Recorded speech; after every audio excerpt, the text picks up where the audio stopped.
구약성경 에스겔서 11장 14절에서 21절까지의 말씀을 보겠습니다. 구약성경 에스겔서 11장 14절로 21절까지의 말씀.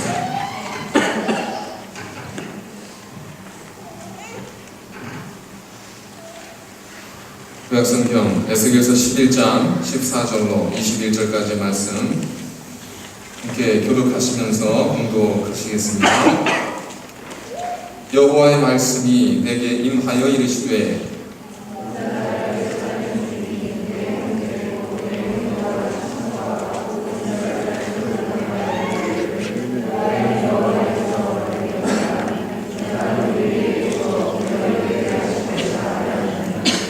그런즉 너는 말하기를 주 여호와의 말씀에 내가 비록 그들을 멀리 이방인 가운데로 쫓아내어 여러 나라에 흩었으나 그들이 도달한 나라에서 내가 잠깐 그들에게 성소가 되리라 하셨다 하고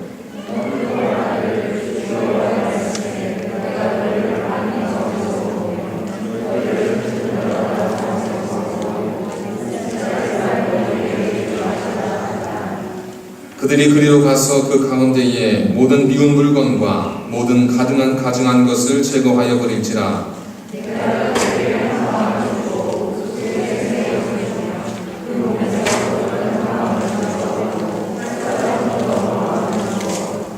내 율례를 따르며 내 규례를 지켜 행하게 하리니 그들은 내 백성이 되고 나는 그들의 하나님이 되리라.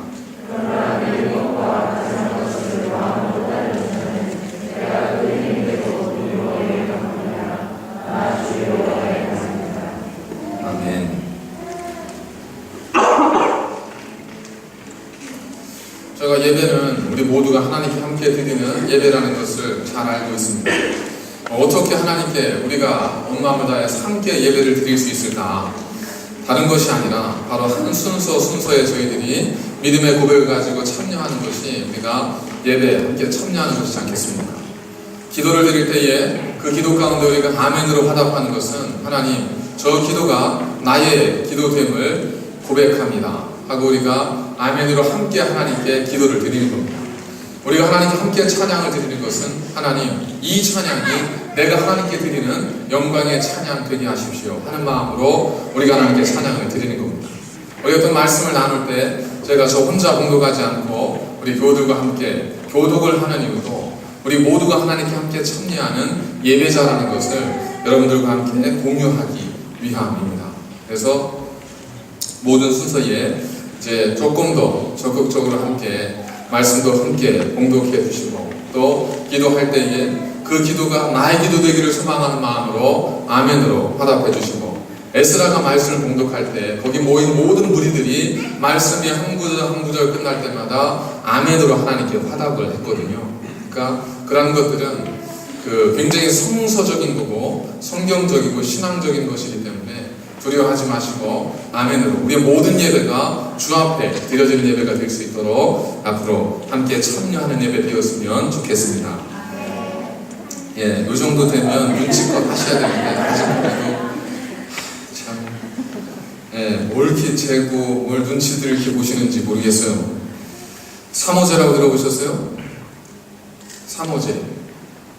삼오제가 원래는 여러분들이 아마 능히 생각하시는 삼오제는 장례를 치르고 나서 그 사흘째 되는 날 봉분을 살피는 그러한 제사, 우리 전통 제사에 를 생각을 하실 텐데 그 삼오제가 사실 두 단어로 쓰이잖아요. 삼우제, 그래서 초우제, 제우제, 삼우제. 그래서 장례에 드리는 걸 그 초우제, 그 다음에 이튿날 드리는 걸 제우제, 그리고 3일째 가서 드리는 걸 삼우제. 그렇게 이야기하기도 하고 또 삼오제, 그래서 셋째 날 장례를 치르고 그리고 다섯째 날 봉분을 살핀다 해서 삼오제라 이렇게 이야기하기도 합니다. 제가 말씀드리고자 하는 삼오제는 그러한 뜻이 아니라 법조계에서 그리고 한국의 정치인들이 주로 사용하는 그러한 내용입니다. 삼오제가 무슨 뜻이냐면 3년 징역에 5년 집행유예 라는 뜻입니다. 누구에게 해당될까요? 대부분 재벌 총수들에게 해당이 됩니다. 재벌 총수들은 아무리 많은 배임, 횡령 또는 여러 가지 많은 재산의 법규제를 저질렀다 할지라도 대부분 징역이 2년이나 3년, 그리고 집행유예 3년, 4년, 5년, 그래서 다 실형을 선고받지는 않습니다. 설령 실형을 선고받았다 할지라도 조금 지나면 여러 가지 보석이 되기도 하고 또 사면복권이 되어서 정상적으로 기업 활동을 하게 됩니다. 이렇게 법조계가 명백한 헌법이 있음에도 불구하고 그러한 판결을 내리는 이유는 한 가지 때문입니다. 그 기업의 그 재벌 총수가 한국의 국가 경제에 기여한 기여도, 그리고 앞으로 국가 경제에 미칠 어떤 영향을 고려해서, 비록 헌법은 분명히 실형을 명시하고 있지만 거기에 집행유예를 선고한다든지 혹은 사면복권을 시켜주는 거죠. 그러다 보니까 이것이 유전무죄, 무전유죄라고 하는 엉뚱한 서민들의 불합리한, 불공정한 그러한 개념으로 이어지기 시작해서 사람들이 돈이 있으면 무죄가 되고 돈이 없으면 없는 죄도 유죄가 되어지는 세상이라고 불합리한 세상을 이렇게 비판하기도 합니다. 그래서 이제 사법부 또 정치인들이 이제 국회에 계류한 것 중에 뭐냐면 재벌 총수에 대한 어떤 형량 혹은 사법권을 강화시키겠다라고 하는 이 법을 발의를 했습니다. 왜 그럴까요? 국민의 인식과 국민의 생각이 점점 바뀌어져 가고 있다는 것. 그냥 그러려니 하다가 이제는 국민들이 들고 일어나서 이제는 아니다라고 하는 생각들이 더 팽배해지고 있다는 것. 과연 법의 형평성, 국가 경제에 끼치는 영향, 어떤 걸 중요하게 생각을 해야 할까? 쉽지 않은 문제죠. 이러한 문제들이 우리의 삶 속에, 인생 속에 사실 산재되어 있습니다. 그것 때문에 예수님께서 한 가지 예를 들어서도 설명해 준 게 있는데, 바로 골고다에서 강도 만난 자. 그 사람도 어떻습니까? 강도를 만났습니다. 레위인이 지나가고 제사장이 지나갑니다. 그런데 그들이 제사를 드려야 되고 또 집리를 해야 돼서 피를 만질 수 없어서 그거 그냥 지나가요. 그러고 나서 선한 사마리아인이 와서 그를 살려주죠. 그러니까 주님은 그들에게 묻지 않습니다. 누가 이웃이냐? 누가 강도 만난 자의 이웃이냐라고 묻습니다. 이처럼 우리에게는 과연 어떻게 하는 것이 옳은 것일까라고 하는 것에 대한 어떤 의구심이 드는, 결코 이렇게 균형을 잡기가 쉽지 않은 그러한 일들을 저희들이 생활 속에서 경험하게 됩니다. 오늘 말씀도 그와 같은 이스라엘 백성들 가운데 있었던 그런 어떤 곤란한 문제, 이 문제에 대한 주님의 해답, 하나님의 말씀이 우리에게 전해지고 있는 본문이 오늘의 말씀입니다. 어떤 얘기냐면 이스라엘 백성들이 하나님께 범죄했기 때문에 하나님께서 그를 심판하셔서 뭐라고 하셨냐면 너희가 바벨론의 70년간 포로로 잡혀가게 될 것이다. 다른 민족의 종이 되게 될 것이다. 라고 하는 하나님의 심판이 선포되어지고 결국 그 일로 인해서 남유다에서 그 백성들이 포로로 잡혀서 이제 어디로? 바벨론으로 끌려가게 됩니다. 그런데 바벨론을 포로로 잡혀가는데 모든 이스라엘 백성들이 다 잡혀간 게 아니라 그 중에 얼마는 예루살렘에 그냥 남아 있었습니다. 그렇게 몇 년간? 포로 생활이 몇 년간 지속이 됐냐면 70년간 포로기가 지속이 됩니다. 그 중간에 3차례에 걸쳐서 포로 귀환이 이루어지게 되는데 70년간 어쩔 수 없이 서로 떨어져 살아갈 수밖에 없는 그 아픔의 세월이 가슴에는 아픔이기도 하지만 현실에 있어서는 복잡한 문제로 드러나기 시작한다는 거죠. 뭐겠습니까? 재산의 문제가 등장을 하기 시작합니다. 자, 70년, 아니 20년, 30년, 40년 동안 원래는 내 땅이 아니었었는데 내가 그 땅을 경작하게 됐습니다. 왜? 주인이 없으니까. 원래는 내 집이 아니었었는데 내가 그곳에 들어가서 살게 됐어요. 왜? 주인이 포로로 잡혀갔기 때문에. 또 그러는 동안에 가족이 늘어납니다. 그래서 내 가족이 이곳에 자리 잡게 되기도 하고 그곳에 있는 사람들끼리 서로 결혼하기도 하고 서로 가정을 꾸리기도 하는 겁니다. 그러다 보니까 관계가 복잡해지고요. 그리고 재산 문제가 복잡해지기 시작합니다. 그러니까 예루살렘에 남아있던 사람들이 그 바벨론을 포로로 잡아갔던 사람들에게 뭐라고 이야기하냐면 너희는 하나님을, 여호와 하나님을 떠나라. 그러니까 이곳에 오지 말라는 겁니다. 너희는 이곳에 올 생각하지 말라. 그렇게 이야기하는 첫 번째 이유는 바로 복잡함 때문이었습니다. 사실 그러한 문제는 우리도 겪고 있는 문제이기도 합니다. 저희들이야 실질적으로 관계가 되는 분도 있고 그러지 않은 가정도 있겠지만 한국의 분단의 아픔의 역사를 가지고 있으면서 어쩔 수 없이 전쟁의 상흔으로 가족이 이별하게 되는 경우가 얼마나 많습니까? 거기에는 부부가 이별하게 된 경우도 있었잖아요. 그래서 20년, 30년, 40년 함께 떨어져 살다가 급기야 40년이 지난 한 50년 가까이 되는 그 시점에 이제 분단의 아픔 속에서 이제 서로가 상봉을 하게 되죠. 그래서 남쪽에 있던 남편이나 아내, 북쪽에 있던 남편이나 아내가 서로 만나게 됩니다. 만났어요. 만나는 문제는 뭐냐면 분명 부부였었는데 어떻게 하다가 남쪽에 있는 누구는 혹은 북쪽에 어떤 분은 그 남편 아내를 생각하면서 평생을 다시 만나를 기약하면서 혼자 살았습니다. 그런데 한 분은 야 이거 더 이상 통일이 되겠나 이제 끝이지 않나 하면서 그곳에서 외로운 삶 속에서 다른 분을 만나서 결혼해서 가정을 꾸리게 됩니다. 그런데 이 산 가족이 상봉을 하게 된다니까 만나는 거예요. 딱 만났는데 이제 복잡해지죠. 그러니까 비난하거나 상대방에 대해서 원망하는 건 결코 아니지만 복잡한 마음은 우리가 뿌리칠 수 없지 않습니까? 그러니까 그 문제를 어떻게 해야 되는가? 내 아내인데 다른 사람의 아내이기도 한 겁니다. 내 남편인데 다른 사람의 남편이기도 한 겁니다. 그러니까 좀 애매하고 복잡한 상황. 그런 상황들이 어디에서요? 이 예루살렘에서도 벌어질 수 있었다는 거죠. 그러다 보니까 예루살렘에 있는 사람들이 오지 마라, 하나님을 떠나라 이렇게 이야기하는 겁니다. 두 번째로 예루살렘에 있는 사람들이 포로로 잡혀간 사람들에게서 하나님을 떠나라 이렇게 이야기했던 두 번째 이유는 뭐냐면 그들이 죄로 인해서 하나님으로부터 심판을 받는다고 믿었기 때문입니다. 당신들은 지금 예루살렘에서 하나님에 대한 죄값을 치름으로 인해 바벨론을 포로로 잡혀간 것이기 때문에 당신은 더 이상 이 땅에 올 자격이 없다. 여기는 하나님께서 당신들을 심판하시는 순간 우리에게 주셨다. 그러니까 여기 와서 우리 복잡하게 하지 말라. 당신들은 심판을 받는 자들이다 라고 하는 그러한 메시지를 그들에게 전하고 있었습니다. 이 두 가지 이유 때문에 이 바벨론을 포로로 잡혀갔던 사람들은 자기의 고향을 잃고 그리고 죄값을 치르고 있는 동안 또 다른 자신의 동족들로부터 아픔의 상처를 받게 되는 겁니다. 자 그럼 어떻게 해야 돼요? 정말 그 말대로 우리 가면 삶이 갑자기 복잡해져요. 그리고 우리가 정말 하나님의 심판을 받고 지금 고난을 당하는 것도 맞아요. 그럼 어떻게 해야 돼요? 가야 돼요? 말아야 돼요? 애매하죠. 그때 하나님께서 그들에게 명확한 해결, 솔루션을 제시해 주시는데 그것이 바로 16절, 17절에 나와 있는 두 가지의 솔루션입니다. 하나는 뭐냐면 하나님께서 바벨론의 포로로 잡혀가 있는 사람들에게 뭐라 말씀하셨냐면 너희가 흩어진 그곳에서 내가 잠깐 너희의 성소가 되어 주리라.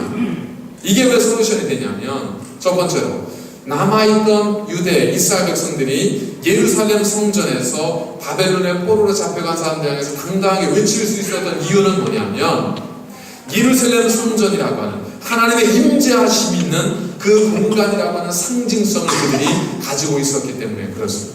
여기는 하나님이 함께 하신 것이고 여기는 하나님의 임재하심이 있는 곳인데 우리가 지금 여기에 있다라는 겁니다.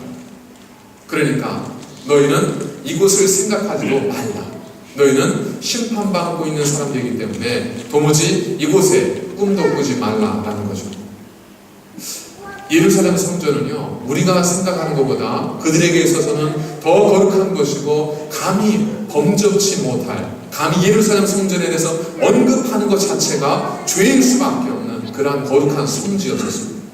예수님께서 마지막에 그 대제사장에 의해서 신성 모독죄로 마지막 십자가에 던져야 된다고 하는 심판, 판결을 받게 되는데 그 죄목이 뭐였는 줄 아세요?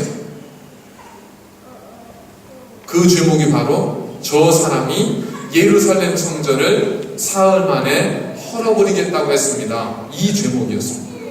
그러니까 예루살렘 성전을 사흘 만에 허물 것이다 라고 하는 그 말 한마디 때문에 대제사장이 예수님을 신성 모독죄로 걸어버린 겁니다.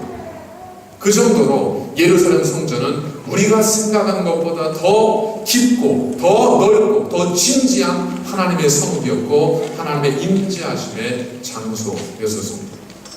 그렇기 때문에 그 예루살렘 성전에 있다는 것만 가지고도 그들은 스스로를 하나님의 백성이라 자부할 수 있었고, 예루살렘에서 쫓겨났다는 사실만으로도 그들은 하나님으로부터 심판과 저주를 받는 사람이라는 것이 이렇게 등식이 딱 형성이 될 수밖에 없었다는 겁니다.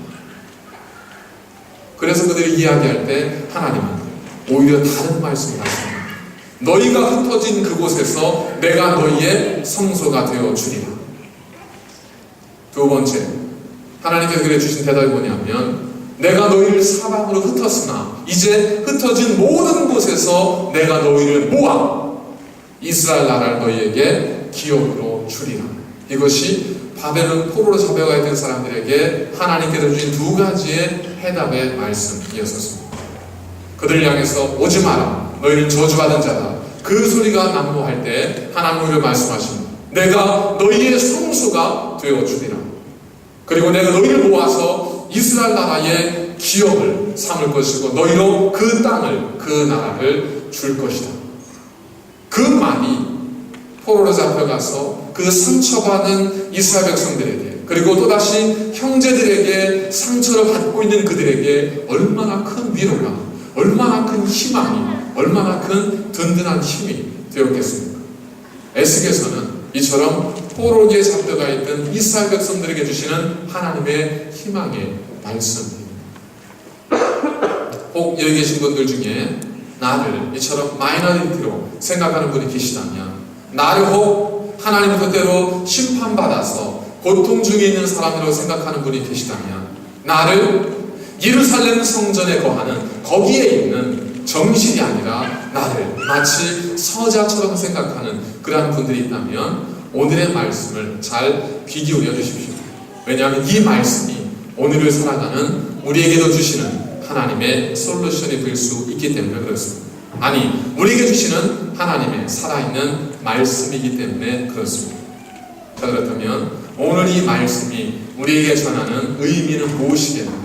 하나님이 그렇게 말씀하셨다는 것이 우리에게 주는 의미, 하나님의 그 대답 속에 담겨있는 그 하나님의 마음은 무엇인가 하는 것을 저희들이 살펴보도록 하겠습니다.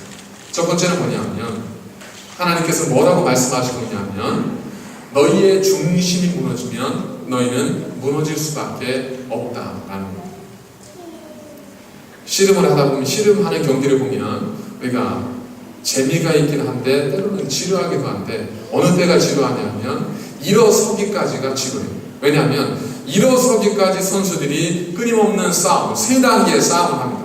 첫 번째, 씨름 선수들이 경기를 하려면 무릎을 꿇죠. 그래서 첫 번째 그들이 싸우는 것이 뭐냐면 어깨 싸움입니다. 그러니까 어깨를 상대방 어깨보다 밑으로 집어넣기 위해서 처음 싸움을 하죠. 그것 때문에 신경전을 벌입니다. 그게 웬만큼 되면 그 다음에 어떤 싸움? 삿바 싸움을 하죠.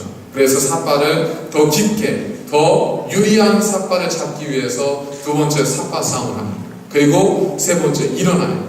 일어나는 것도 결국 쉽게 안 일어나죠. 찍어 누르면서 어떻게든 낮은 자세로 상대방을 찍어 누르면서 일어납니다. 그렇게 간신히 일어나서 내가 가장 안정스러운 자세를 잡을 때, 이제 그때 심판이 휘슬을 불면서 게임이 시작이 되게 되는 거죠. 그럼 왜 이렇게 힘들게 싸워요? 그냥 일어나서 엎어치면 되지 왜 이렇게 힘들게 싸워요? 싸움의 관건, 싸움의 결정적 요인, 승리의 요인이 어디 있습니까? 가급적이면은 낮은 자세, 중심을 낮추어서 안정적인 자세를 취하는 선수일수록 승률이 높아지기 때문에 그렇죠. 잘못해서 실수해서 그 중심을 낮게 잡지 못하고 선수가 중심을 높게 잡았다든지 이럴 경우에는 목은 금방 넘어지고 쓰러질 수밖에 없습니다. 중심이 넘어지면, 중심이 흔들리면 그건 어쩔 수 없이 넘어지는 게임이고 쓰러지는 게임이고 지는 게임이 될 수밖에 없습니다. 자, 그렇다면 예루살렘에 있는 백성들이 외치는 중심이 뭐였었냐면 예루살렘 성전이었습니다. 이것이 하나님의 임재고 이것이 우리의 삶의 가장 중요한 것이다라는 거예요. 그래서 내가 마음이 어찌됐든, 내 삶이 어찌되든 내가 예루살렘 성전에 있고 그 성전에 머문다는 것 자체가 그들에게는 무엇과도 바꿀 수 없는 중심, 신앙의 중심이었었습니다. 그러다 보니까 그들의 삶은 어땠어요? 그들의 삶은 어땠냐면 18절 보니까 그들이 그리로 가서 그 가운데에 모든 비운 물건과 모든 가져간 것을 제거하여 버릴지라. 하나님께서 뭐라고 하셨냐면 바벨론의 포로로 있던 자들이 그 예루살렘에 가서 그곳에 있는 사람들이 세워놨던 가증한 것들과 더러운 우상들을 그들이 제거하여 버릴 것이다 라고 말씀하고 있습니다. 다시 말하면 뭐겠어요? 예루살렘에 머물고 있는 사람들은 예루살렘 성전이라고 하는 상징적인 곳에 머물기는 했지만은 그들의 삶은, 그들의 중심은 하나님께 있지 않고 우상에게 있었다는 거예요. 그들의 중심은 하나님 앞에 세워져 있지를 않았습니다. 그러나 바벨론에 있던 사람들은 어떻습니까? 그곳에 있던 사람들은 자복합니다. 우리의 죄 때문에 우리가 이토록 심판을 받는다는 것에 대한 회개와 자복의 마음이 있습니다. 상한 심령이 있습니다. 통회하는 마음이 있습니다. 그래서 그곳에서 포로의 삶을 살면서 하나님께 용서를 구하고 하나님께 구원을 외칩니다. 여호와여, 우리의 죄악을 사하시고 우리를 용서하여 주옵소서. 중심, 비록 그들은 예루살렘 성전에 있는 자들은 아니었지만 그 심령의 중심은 어디에? 하나님께 있었습니다. 그러나 예루살렘 성전에 있었던 사람들은 비록 몸은 예루살렘 성전에 있었지만 그 마음의 중심은 어디에 있었냐면 하나님이 아닌 자신의 중심, 자기중심적인 삶, 하나님 중심적 삶이 아니라 자기중심적인 삶 속에 그들의 신앙이 뿌리를 내리고 있었다는 겁니다. 자, 여러분, 자동차에게 있어서 가장 중심이 뭐겠습니까? 빠른 것도 중요하고 그리고 편안한 것도 중요하지만 자동차의 가장 핵심은 뭐냐면 안전.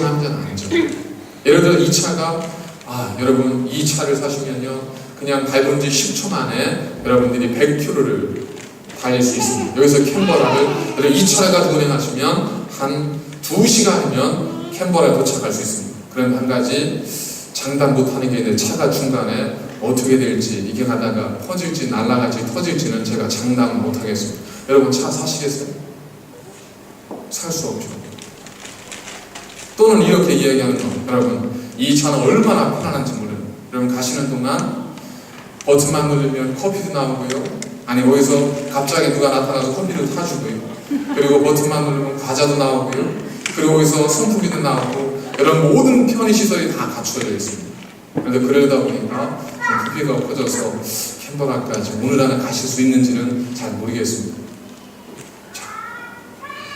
자동차의 중심, 자동차의 핵심이 뭐냐면 안정성입니다. 미국에서 자동차를 운전하고 가던 한 가족이 고속도로에서 그 가속 페달의 결함으로 인해서 차가 전복이 됩니다. 그래서 일가족 4명이 목숨을 잃었습니다.